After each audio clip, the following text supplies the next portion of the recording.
Good evening, everybody.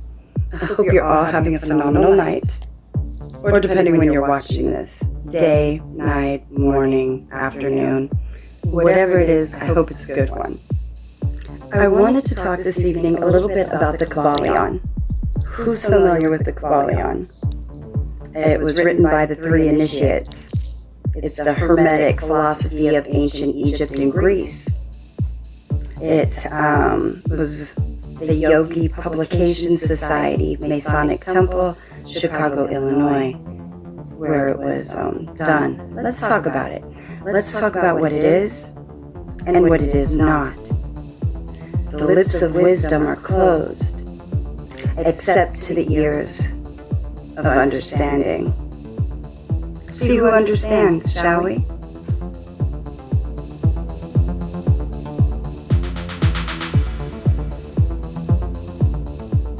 So the Kybalion explains the basic symbolisms of the Bible and other principles in Scripture, as well as other texts, scrolls, and so forth.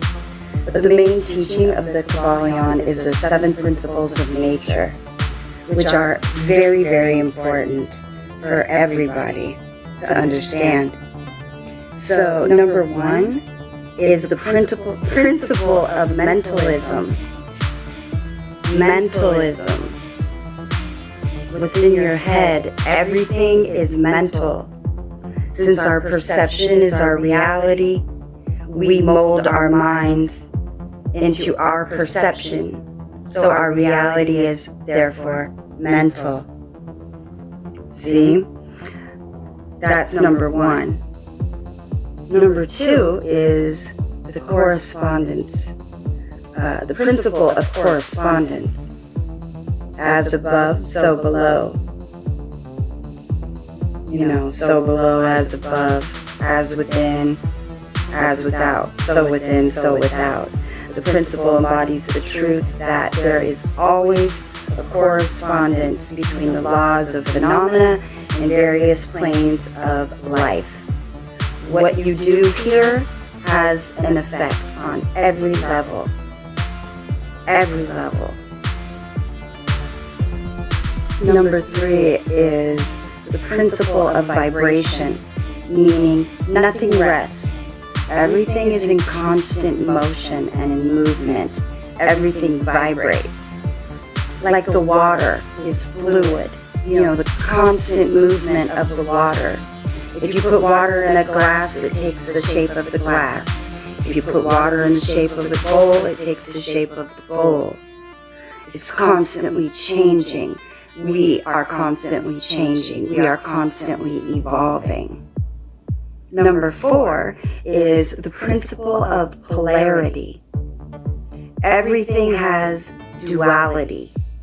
Everything has poles. Everything has its pair or its opposite. The same, the opposite, same with nature. But with this, my camera, I love how my camera freezes while I'm talking about polarity. The irony of that, huh? So opposites are identical in nature, but different in degree, in extremes. All truths are but half-truths. Basically all paradoxes, they can be reconciled. Then you have the principle of rhythm. Everything flows in and out. Everything has its tides. All things rise and all things fall like a pendulum. It swings, it manifests in everything. The measure of the swing to the right is the measure of the swing to the left. The rhythm, it compensates. Also, number 6, you have the principle of cause and effect. The principle of cause and effect. Every cause has an effect. Every effect has a cause. Everything happens according to law. Chance is but a name for law not recognized. There are many, many planes of causation, but nothing escapes law. Nothing. And last is the principle of gender. That gender is in everything.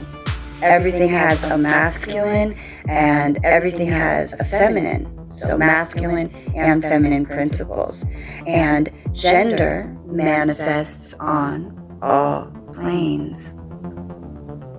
So, with the basics of the Book of Hermetics here with this, it's basically trying to explain different laws, how they affect us on the natural elements, you know.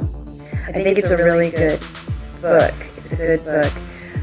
He was, Atkins was the name of the person who wrote the book. He was a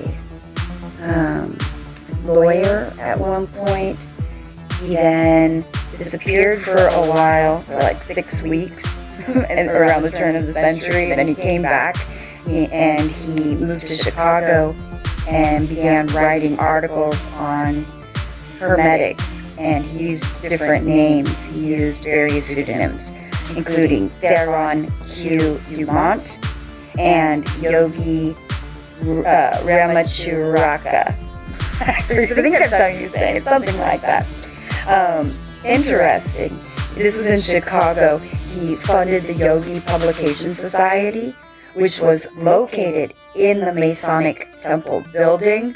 The name sounded great for the publishing company, but there was no actual Masonic affiliation. There was no affiliation. The Masonic Temple was the city's first skyscraper, and the Masons met on the top floor.